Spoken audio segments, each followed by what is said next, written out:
India's number 1 varicose veins hospitals ఐబీసీను సంప్రదించండి. మీ నొప్పి లేని ప్రయాణాన్ని ప్రారంభించండి. వాగర్థావివ సంపృక్తౌ వాగర్థ ప్రతిపత్తయే జగతః పితరౌ వందే పార్వతీ పరమేశ్వరౌ. ఆదిత్యాయ చ సోమాయ మంగళాయ బుధాయ చ గురుశుక్ర శనిభ్యశ్చరాహవే కేతవే నమః. శృంగేరి జగద్గురు పీఠాధిపతులకి కంచి పీఠాధిపతులకి నమస్కారములు తెలియజేసుకుంటూ కార్యక్రమాన్ని ప్రారంభిద్దాం. ఈ జూన్ 16వ తారీఖు నుంచి 30వ తారీఖు వరకు ద్వాదశ రాశులలో జన్మించినటువంటి వారికి ఏ విధంగా ఉండబోతుందో తెలుసుకునే ప్రయత్నం చేద్దాం. ముందుగా వీక్షించేటువంటి ప్రేక్షకులకి ఒక చిన్న మనవి. చాలామంది ఎంతో గొప్పగా ఆదరిస్తూ వస్తున్నారు ఈ యొక్క రాశుల ఫలితాలకు సంబంధించి. ప్రతి 15 రోజులకు ఒకసారి చేస్తూ ఉన్నాం. అయితే కొంతమంది ఈ చెప్పినటువంటి ఫలితాలు మాకు వ్యతిరేకంగా జరుగుతున్నాయి అనేటువంటి యొక్క అంశము, ఎందుకు మాకు జరుగుతున్నాయి అనేటువంటిది కూడా బాధను వ్యక్తం చేస్తున్నారు. అయితే గమనించినటువంటి అంశం ఏంటంటే చాలామంది కన్ఫ్యూజన్ అనేటువంటిది అవుతున్నారు అనేటువంటిది. అంటే వాళ్ళకి పుట్టినప్పుడు జన్మ నక్షత్రం ఒకటి ఉంటుంది, కానీ ఆ నక్షత్రాన్ని బట్టి రాశి ఉంటుంది. ఆ రాశిని మీరు పరిగణనలోకి తీసుకోకుండా మీ యొక్క నామ నక్షత్రానికి మాత్రమే ఉన్నటువంటి రాశిని పరిగణనలోకి తీసుకుంటున్నారు. ఉదాహరణకి కోదండరాం అనేటువంటి పేరుంది. అది ఆ కోదండరాం అనేటువంటి యొక్క రాశి జన్మతః ఉన్నటువంటిది కుంభరాశి అని అనుకుందాం. కానీ కోదండరాం అనే పేరుంది కాబట్టి కేకో హాహి పునర్వసు కాబట్టి మిథున రాశి ఫలితాలని చూసుకుంటున్నారు. జన్మించిన రాశి ఏమో కుంభరాశి అయినప్పుడు నామనక్షత్రం ప్రకారం చూసుకునేటువంటి యొక్క మిథున రాశి ఫలితాలు ఎలా సరిపోతాయి? అది ఒక తప్పు జరుగుతుంది. తెలియనటువంటి రెండవ తప్పు ఏంటంటే చాలామంది ఈ వెస్ట్రన్ ఆస్ట్రాలజీని ఎక్కువగా ఫాలో అవుతున్నారు. చాలా చోట్ల రాశి ఫలితాల్లో మీకు ఏం చెప్పబడి ఉంటుంది?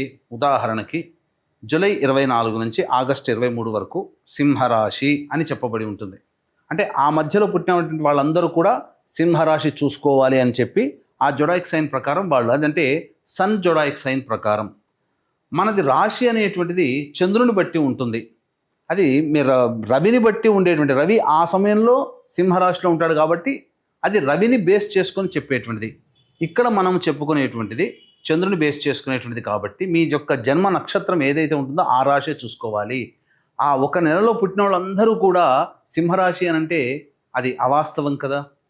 కాబట్టి తెలిసి తెలియక అదొకటి ఈ విధంగా చేస్తున్నారు. ఎవరికి తెలియని వాళ్ళకి నామనక్షత్రమే అది చూసుకోవాలి. అందులో కూడా చాలామంది ఇప్పుడు శ్రీనివాస్ అంటే కుంభరాశి చూసుకుంటున్నారు, కానీ చూసుకోవాల్సింది తులారాశి, ఇలా అన్నమాట. కాబట్టి ఈ తేడాని, ఈ మార్పుల్ని మీరు గమనించుకొని అసలు సిసలైనటువంటి మీ రాశి ఏందో దాని ప్రకారం మీ జన్మ పత్రిక ప్రకారం ఉన్నటువంటి రాశిని చూసుకుంటే అప్పుడు మీకు ఫలితాలు కరెక్ట్గా 90% వరకు మీకు మ్యాచ్ అవుతాయి. మనం చెప్పుకునేటువంటిది దినచర్యలలో భాగంగా రోజువారీ కార్యక్రమంలో ఏ రోజు ఆదాయం ఖర్చు ఎలా ఉంటుంది, ఏ రోజు మానసిక పరిస్థితి మంచిగా లేదా ఆందోళనగా ఉంటుంది అనే విషయాల్ని మనం క్లుప్తంగా తెలియచేసుకుంటున్నాం. కాబట్టి ఇవి విషయాలు పరిగణలోకి తీసుకొని మన ఈ చెప్పబడేటువంటి రాశి ఫలితాలు మీరు ఆపాదించుకున్నట్లయితే 90% వరకు మీకు అవి సరిపోతాయి దినచర్యలో రోజువారీ కార్యక్రమంలో. ఇక మనం వివరాల్లోకి వెళ్ళినట్లయితే 16వ తారీఖు నుంచి 30వ తారీఖు వరకు ఉన్నటువంటి గ్రహ సంచారం తెలుసుకుందాం. మీనరాశిలో శని సంచారం, అలాగే మేషరాశిలో శుక్రుడు మరియు రవి బుధ గురు యొక్క గ్రహ సంచారము మిథున రాశిలోకి, అలాగే 23వ తారీఖు నుంచి బుధుడు కర్కాటక రాశిలో ప్రవేశం చేస్తారు. అలాగే కుజుడు కేతు సింహరాశిలో మరియు రాహువు కుంభరాశిలో సంచారం జరుగుతుంది. దీనిని బట్టి ఈ 12 రాశుల వారికి ఏ విధంగా ఉండబోతుంది 16వ తారీఖు నుంచి మరియు 30 జూన్ వరకు అని తెలియజేసుకుందాం. ద్వాదశ రాశులలో భాగంగా 16 జూన్ నుంచి 30 జూన్ వరకు మకర రాశిలో జన్మించినటువంటి వారికి ఏ విధంగా ఉండబోతుందో తెలుసుకునే ప్రయత్నం చేద్దాం. ఈ యొక్క మకర రాశి వారికి శుక్రగ్రహ సంచార ప్రభావం అనుకూలంగా ఉండడం వల్ల మంచి సంతోషంతో ఆనందంతో కాలం వెళ్లదీస్తారు. ముఖ్యంగా విలువైనటువంటి గృహోపకరణాల వస్తువుల్ని కొనుగోలు చేసే అవకాశం ఉంటుంది. వాహన మార్పులు జరిగే అవకాశం ఉంటుంది. అన్ని విధాలుగా ఆనందదాయకంగా ఉంటారు, సుఖంగా సంతోషంగా ఉండగలుగుతారు. స్త్రీ సౌఖ్యము కూడా కలుగుతుంది. నూతన స్త్రీలు వ్యక్తులు పరిచయం అవుతారని చెప్పవచ్చు. అన్ని విధాలుగా ఈ యొక్క శుక్రగ్రహ సంచారము అనుకూలంగా ఉందని చెప్పవచ్చు. అలాగే ఈ మకర రాశి వారికి శనిగ్రహ సంచార ప్రభావం కూడా అనుకూలంగా ఉన్నటువంటి కారణం చేత మంచి ఫలితాలు పొందుతారు. సంఘంలో పేరు ప్రతిష్టలు పొందిన వ్యక్తుల యొక్క పరిచయం మీకు ఆనందాన్ని కలగచేస్తుందని చెప్పవచ్చు. అన్ని విధాలుగా సహాయ సహకారాలు మీకు కింది ఉద్యోగస్తులతో మీకు ఉంటాయని చెప్పవచ్చు.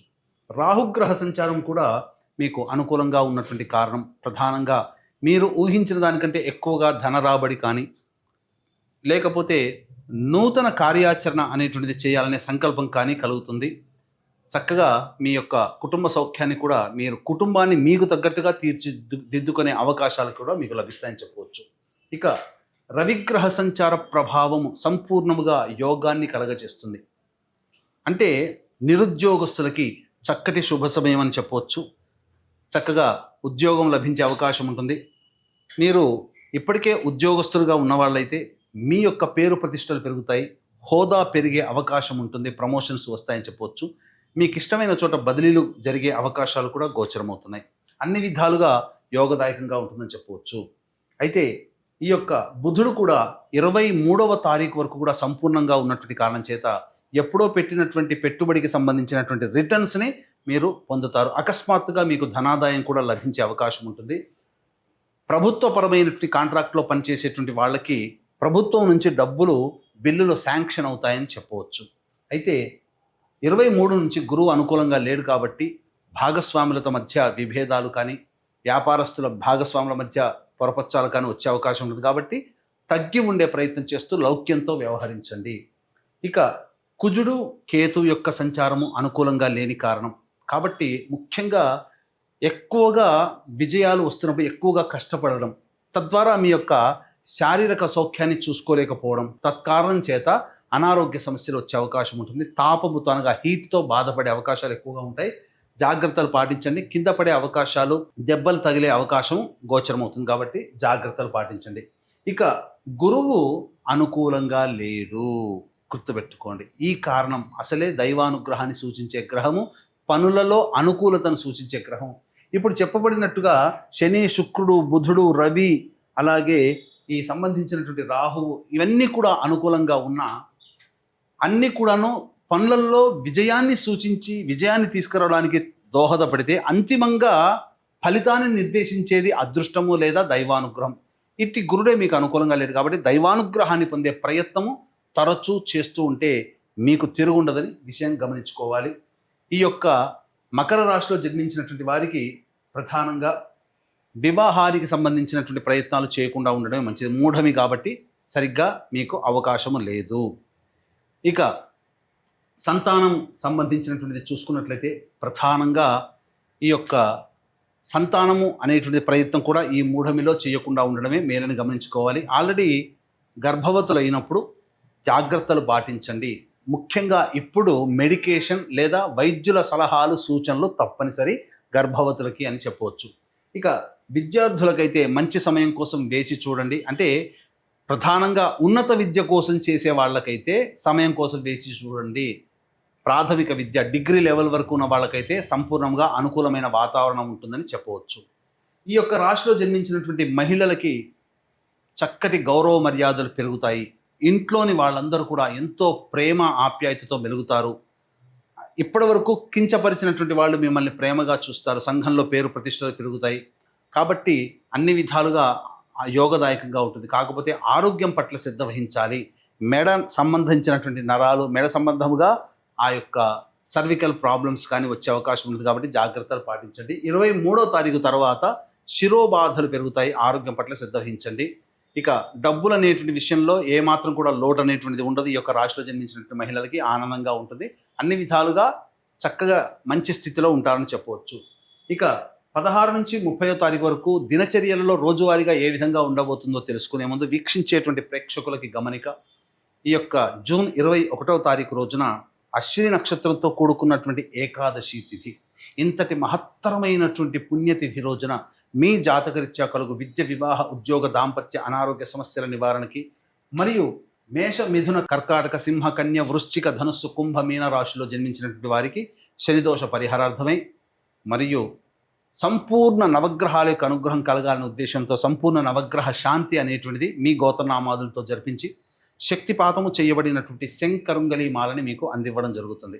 అవకాశం ఉన్నటువంటి వాళ్ళు కార్యక్రమ తదనంతరం కాంటాక్ట్ చేసి మీ గోత్రనామాదులు నమోదు చేసుకోవచ్చు. ఇక ప్రధానంగా 16వ తారీఖు రోజున మీరు అనుకున్నటువంటి విధంగా మీ యొక్క దినచర్య ఉంటుంది. పెండింగ్లో ఉన్నటువంటి పనులను పూర్తి చేసుకుంటారు. ధన రాబడి బాగుంటుంది.